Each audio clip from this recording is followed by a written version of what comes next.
வாங்க இன்னைக்கு நம்ம பிரியாஸ் குக்கிங்கில் கடல் பாறை மீன் குழம்பு எப்படி செய்கிறதுன்னு பார்க்கலாம். வாங்க மீன் குழம்புக்கு தேவையான பொருள் என்னென்னு பார்த்துடலாம். மீன் 1 கிலோ மஞ்சத்தூள் உப்பு போட்டு கழுவி வச்சுருக்கேன். இங்கே வந்து 1 கப் தக்காளி வச்சுருக்கேன். 7 to 8 பல் பூண்டு எடுத்து வச்சுருக்கேன். ஒரு 1/4 மூடி தேங்காய் எடுத்து வச்சுருக்கேன். அங்கே 8 to 15 வெங்காயம், சின்ன வெங்காயம் எடுத்து வச்சுருக்கேன். தாளிக்கிறதுக்கு தேவையான அளவு நல்லெண்ணெய் எடுத்து வச்சுருக்கேன். 1/2 ஸ்பூன் வெந்தயம் எடுத்து வச்சுருக்கேன். தேவையான அளவு உப்பு எடுத்து வச்சுருக்கேன். மசாலா என்னென்னு பார்த்துடலாம். 1/2 ஸ்பூன் மிளகாத்தூள், 2 ஸ்பூன் தனி கொத்தமல்லி தூள், 1/2 ஸ்பூன் மஞ்சத்தூள். நம்ம ஃபஸ்ட்டு ஒரு மிக்ஸி எடுத்து வெங்காயம், தக்காளி, பூண்டு இது 3 அரைச்சிக்கலாம். அதுக்கப்புறம் தேங்காய் தனியாக அரைச்சிக்கலாம். புளி ஒரு எலுமிச்சப்பழம் சைஸில் ஊற வச்சுக்கோங்க. தேங்காயும் தக்காளி, வெங்காயம், பூண்டு தனியாக கப்பில் வந்து நம்ம அரைச்சி வச்சாச்சு. எப்படி செய்கிறதுன்னு பார்க்கலாம் வாங்க. வச்சுக்கோங்க. கடாய் வச்சுட்டு தேவையான அளவு நல்லெண்ணெய் ஊற்றிக்கோங்க. மீன் குழம்பு பொறுத்த வரைக்கும் நல்லெண்ணெய் ஊற்றி செஞ்சிங்க அப்படின்னா மீன் குழம்பு நல்லா டேஸ்ட்டாக இருக்கும். எண்ணெய் காஞ்சிருச்சு. காஞ்சதுக்கப்புறம் 1/2 ஸ்பூன் வெந்தயம் போட்டுக்கலாம். நம்ம வெந்தயம் பொரியட்டும். கொஞ்சம் ஃப்ளேம் ஸ்லோவாக வச்சுக்கோங்க. வெந்தயம் பொரிஞ்சிருச்சு. பொரிஞ்சதுக்கப்புறம் நம்ம அரைச்சி வச்ச வெங்காயம், தக்காளி, பூண்டு விழுத அதில் ஊற்றிக்கலாம். ஊற்றுறப்ப மேலே தெளிக்கும். அதனால் ஃப்ளேமை ஸ்லோ பண்ணிக்கோங்க. அது கொஞ்சம் பச்சை வாசனை போகிற வரைக்கும் கொஞ்சம் வேகட்டும். இப்போ ஃப்ளேமை கொஞ்சம் ஹை ஃப்ளேமாக வச்சுக்கோங்க.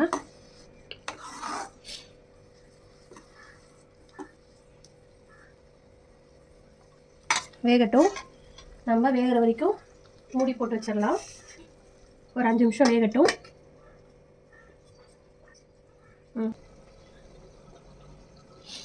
5 நிமிஷம் ஆயிடுச்சு. ஓப்பன் பண்ணி பார்த்துக்கலாம். ஓரளவுக்கு கொதிச்சிருக்கு. வெந்துருச்சான்ட்டு ஓப்பன் பண்ணி பார்க்கலாம்.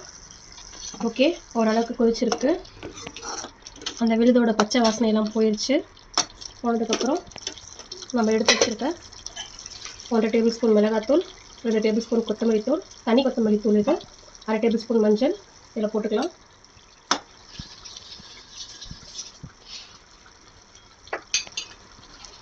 போட்டு கிளறிக்கலாம். நம்ம போட்டிருக்க இந்த மசாலாவோட வாசனைலாம் போட்டுட்டும் பச்சை வாசனை போகட்டும். கொஞ்சம் நேரம் கொதிக்கட்டும். ஃப்ளேமை ஸ்லோ பண்ணி வச்சுக்கோங்க. ஏன்னா போட்டதுக்கப்புறம் கொதிக்கும். கையில் தெளிக்காமல் இருக்கிறதுக்கு ஸ்லோ பண்ணி வச்சுக்கோங்க ஃப்ளேமை. தேவையான அளவு உப்பு போட்டுக்கோங்க.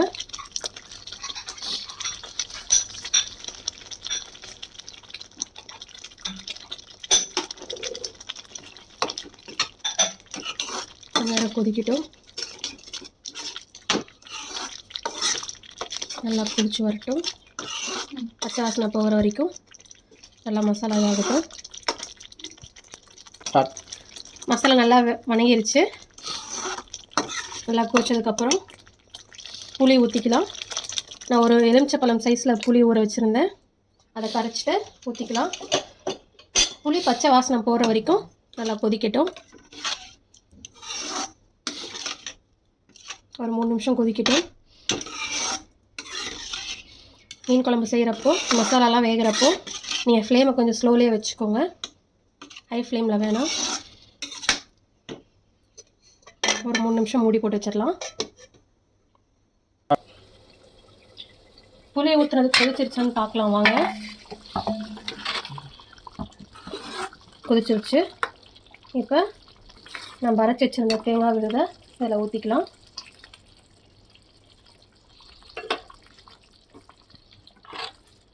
உங்களுக்கு குழம்பு கெட்டியாக வேணும் அப்படின்னா தண்ணி கம்மியாக ஊற்றிக்கோங்க. இல்லை கொஞ்சம் தண்ணியாக வேணும், குழம்பு கொஞ்சம் அதிகமாக வேணும் அப்படின்னா அதுக்கு தகுந்த மாதிரி தேவையான அளவு தண்ணி ஊற்றிக்கலாம்.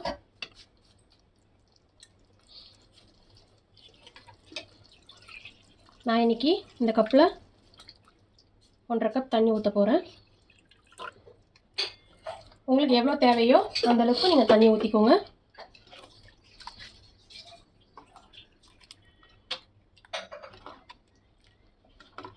இது கொஞ்சம் கொதிச்சு வரட்டும். தேங்காய் ஊற்றுறதுனால ஒரு 2 நிமிஷம் கொதிச்சு வரட்டும். தேங்காய் ஊற்றுனது தேங்காய் கொதிச்சிருச்சான்னு பார்க்கலாம். இப்போ தான் கொதிக்க ஆரம்பிச்சிருக்கு. இன்னும் கொஞ்சம் நேரம் கொதிக்கட்டும். எப்பயுமே மீன் குழம்புக்கு உப்பு போடுறப்ப பார்த்து போடுங்க. நம்ம மீன் கழுவுறப்பயே உப்பு போட்டு தான் கழுவி வைப்போம். அதனால் டேஸ்ட் பார்க்குறப்ப உப்பு கொஞ்சம் கம்மியாகவே போட்டு எப்பயுமே செய்யுங்க. அப்போ தான் உங்களுக்கு கடைசியாக ஃபினிஷ் ஆகி வரப்போ உப்பு கரெக்டாக இருக்கும். குழம்பு நல்லா கொதிக்க ஆரம்பிச்சிருச்சு. இன்னும் நல்லா கொதிக்கட்டும். உங்களுக்கு இந்த அளவுக்கே போதும் அப்படின்னாலும் நீங்கள் எடுத்து மீன் போட்டுருங்க உள்ள. அப்படி இல்லை அப்படின்னா, இல்லை இன்னும் கொஞ்சம் கிரேவியாக வேணும் அப்படின்னா இன்னும் கொஞ்சம் நேரம் கொதிக்கட்டும். நல்லா கொதிக்கட்டும், வாங்க பார்க்கலாம். குழம்பு நல்லா கொதிச்சிருச்சு. கொஞ்சம் ஃப்ளேமை ஸ்லோ பண்ணிக்கலாம். நம்ம மீன் எடுத்து உள்ளே போட்டுடலாம்.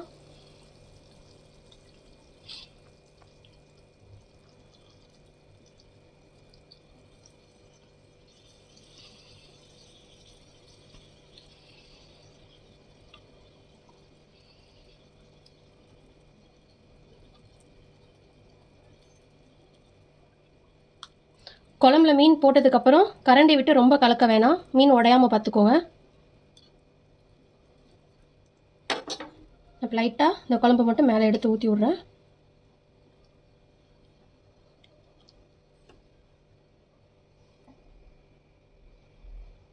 மூடி போட்டு வச்சிடலாம். ஒரு 5 நிமிஷம் கொதிக்கட்டும். மீன் வேகிறதுக்கு ஒரு 5 நிமிஷம் ஆகும். ஃப்ளேமை ஸ்லோலியே வச்சுக்கோங்க. வாங்க மீன் வெந்துருச்சான்னு பார்க்கலாம்.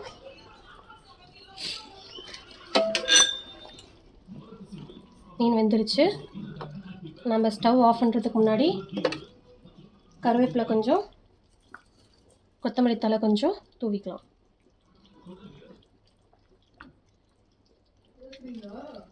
தூவிட்டு ஆஃப் பண்ணிக்கலாம். நம்ம ஒரு பிளேட்டுக்கு இதை மாற்றிக்கலாம்.